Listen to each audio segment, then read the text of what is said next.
I don't make any money off of this channel. It doesn't matter how many views I get. I've gotten like 5 million views so far. And I'm not making a dime off of this because it's demonetized, because I can't get it monetized for reasons that aren't really important. Basically, the SBU, when they took over my accounts, they took over like my Google AdSense accounts. And because of my current circumstances, I can't create a new one, all kinds of hassle. And so basically, the channel, this channel that you're watching, I'm doing it for free. And so anyway, I just want to say that up front, because I want you to pass around this video to as many people as possible. If you're an American, okay, this is for the American audience and to a lesser extent the European audience, but the American audience exclusively, as a priority rather. You see, I want you to show this to every single American that you possibly can so that they can understand what is about to happen to them, okay? And what is about to happen to them is an escalation of this war here in Eastern Europe. Now, the mainstream media, for you guys in America, you watch the mainstream media and it seems that, the Ukrainians are winning against the Russians. Yeah, it's only a matter of time, right? Although lately, if you're paying closer attention, you seem to see like, wait, things aren't going so rosy for the Ukrainians, right? But anyway, the mainstream media is saying that they're basically winning, and that's a complete lie. That is an utter and complete lie. Every day, the Russians are chewing up more of the Ukrainian armed forces. They are killing off or wounding over 1,000 men a day. A day. And this is from Ukrainian sources, okay? 1,000 Ukrainian soldiers are either killed or captured or wounded in a way that makes them not combat effective anymore. That's 30,000 men a month. It is credibly estimated at this time that there are possibly as many as 70,000 dead Ukrainians, 70. And the low end of these estimates is 45,000 killed. Killed.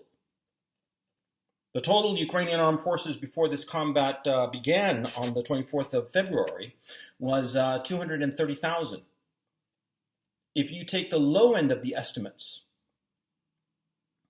over 20% of the forces have been killed. And that's the low end of the estimates. Killed. Forget about captured and wounded. The war is going catastrophically for Ukraine. The Russians are relentlessly winning. And they are going to take over huge swaths of territory of this country. Because I'm in Ukraine right now. I'm in the city of Kharkov. I hear, rather, the shelling every day. And the shelling gets closer every day. The mainstream media is lying to you. The Russians are winning, definitively. And because they are winning so definitively, and they have no intention of stopping, why would they? They're winning. Well, the Biden administration finds itself that they have put all of their chips on Ukraine, and Ukraine is definitively losing. It's quite frankly a miracle that the Ukrainian armed forces is still standing after the annihilation it has received. It is inconceivably horrible what has happened to these young men. And every single one of them is a brave man with a family, and they've died pretty much for nothing except the desires of the Biden administration. And now the Biden administration finds itself with a catastrophic loss, and so they are going to escalate. And the way it seems that they are going to escalate is by creating a situation, an incident in Lithuania. Lithuania, one of the Baltic republics, one of the members of NATO, well, the Baltic Republic of Lithuania has cut off access of Russian railway to Kaliningrad. Now, for those of you who don't know, basically, here's Russia, here is Lithuania, and over here is a little piece called Kaliningrad that's on the Baltic Sea. That this was captured in the Second World War, but it's detached from the mainland of Russia. Lithuania is between them. And Lithuania has had an agreement, a long-standing agreement of over 30 years, that they would never impede any train between Russia and Kaliningrad. That they would basically consider that train like a corridor that could go back and forth between Kaliningrad and Russia. And now they've cut it.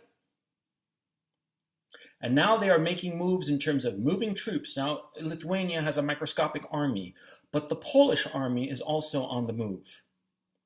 The Polish army has been making moves on the Belarusian border. All of this leads me to conclude realistically that at this time there is the intention by NATO to provoke the Russians into defending Kaliningrad. Now, Kaliningrad, it's one of those areas that's armed to the teeth, okay? The Russians have all kinds of weapons there. The actual territory of Kaliningrad, right? They're not really worried about it. That's not the issue. The issue is Russian territory is going to be attacked by the Lithuanians and the Poles. And what are the Russians supposed to do? Just, sit there and take it? Of course not. They're going to hit back, and they're going to hit hard. They're going to hit harder, much harder than they've hit Ukraine. Why? Because the Russians consider the Ukrainians a brother people. Lithuanians, they're just foreigners. They don't care about the Lithuanians. And the Poles, same thing. I mean, the Russians and the Poles have hated each other for going on 400 years, okay? And so now it seems clear that Lithuania and Poland are setting up the conditions to provoke Russia into attacking one or the other or both. And this will draw in all the other NATO states, including the United States. Now, it doesn't take a genius to realize that the brains behind this idiotic idea are American brains, the Biden administration. There are crazies in the State Department and in the US Senate and in the Biden administration itself. They all want war with Russia. And they're sick and tired of pussyfooting around using the proxy of Ukraine to fight against the Russians. And so they want to have American troops fighting directly against Russians. This will be a catastrophe, and I will explain to you why. Because you see, the Ukrainian armed forces were NATO trained. NATO trained approximately 10 to 12,000 Ukrainian troops every year for the past 8 years. That is, approximately 80 to 100,000 Ukrainian soldiers were trained to NATO standards. NATO standards in terms of tactics, maneuvers, communication, control, everything. The Ukrainian armed force was the largest, best equipped, and best trained NATO army that has ever been fielded. Man for man, it was better than the American armed forces, and that's the truth. They're certainly better motivated because, after all, the Ukrainian soldiers, well, they're defending their own land from the Russian invaders. So they're better trained, better equipped, and more motivated. And they have been annihilated.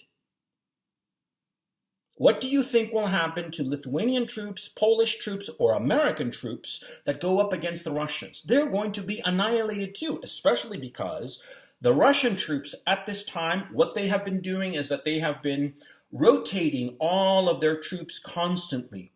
They've only put in, at any one given time, about 190,000 troops. At this time, it's estimated that they only have 130,000 troops. But their entire army of over 1 million men has been rotated through Ukraine. They all have combat experience, hardcore combat experience. They're going to annihilate the Americans. And this is where the danger comes in. I don't care how much you love the American flag. I don't care how much you say that America #1 and best equipped army and all that bullshit. The fact is they're going to be annihilated by the Russians like that. And after, the Biden administration, out of panic and out of a cavalier attitude that it's no big deal, they are going to use nuclear weapons. They are going to do that. The United States has never taken off the first strike option from its menu of options insofar as a military conflict is concerned. The Russians have. The Russians have stated definitively that they will never use nuclear weapons on a first strike basis. Never. Only in response to a nuclear attack. But the Americans have never made that promise. And the Biden administration, it doesn't know how to take a step back It doesn't know how to wind it down. It only knows how to double down. And the Biden administration is clearly creating a provocation in Eastern Europe with Lithuania and Poland against the Russians, goading the Russians exactly as they goaded the Russians with Ukraine. Because remember, the reason this war started, and this is something that the US mainstream media will not tell you, the reason this started was because the Ukrainians had gathered their army, over 100,000 combat troops, in the Donbass, and they were getting ready to invade the Donbass and potentially invade Russia. That's why this war kicked off on the 24th of February, because the Ukrainian armed forces were going to invade the Donbass and Russia in mid-March. And that's the truth. That's a truth that is being hidden from you by the mainstream media in the United States, but that everybody outside of the United States and the Western European news bubble knows. You just have to look around a little bit and you'll find that what I'm telling you is true. So you have to understand that the Biden administration is goading the Russians in Lithuania and Poland over this Kaliningrad situation because they want a war with the Russians so that it will distract from the rampant inflation and the catastrophic economic situation going on in the United States. That's why they want a war. And you Americans who are listening to me, I'm not making money off of this video. This video doesn't do me any benefit at all. But I am telling you, this is what's happening, and you have to tell your leaders, your congressman, your senator, whomever, to not keep on goading the Russians pointlessly. I'm telling you this, but, even as I'm telling you this, I'm trying to be, the good person to, use the audience that I've accumulated to spread a message that is reasonable. No more war. No more war, especially no war in order to cover up a deteriorating economic situation, which is what is going on here. The Biden administration wants a war, a direct U.S.-Russia war, to hide the catastrophic inflation and the catastrophic economic situation. That's why they're doing it. And I want to prevent that. And that's why I'm making this video. And please share it with as many Americans as you possibly can. And yet at the same time, I realize that it might be futile. Because so many Americans are so passive. I would say that the majority of Americans are just passive and accepting. They accept evil when they see it, when it's staring at them in the face. When their own children are being, groomed to be catamites. When their own cities are destroyed and set on fire. When their entire nation is driven into the ground. And Americans just accept this. So I'm doing this video because I think it's the right thing to do. And yet at the same time, I have no faith whatsoever in the American people who, it could be that every single American in the United States listens to this video. And my fear is that they will do what they always do, which is nothing.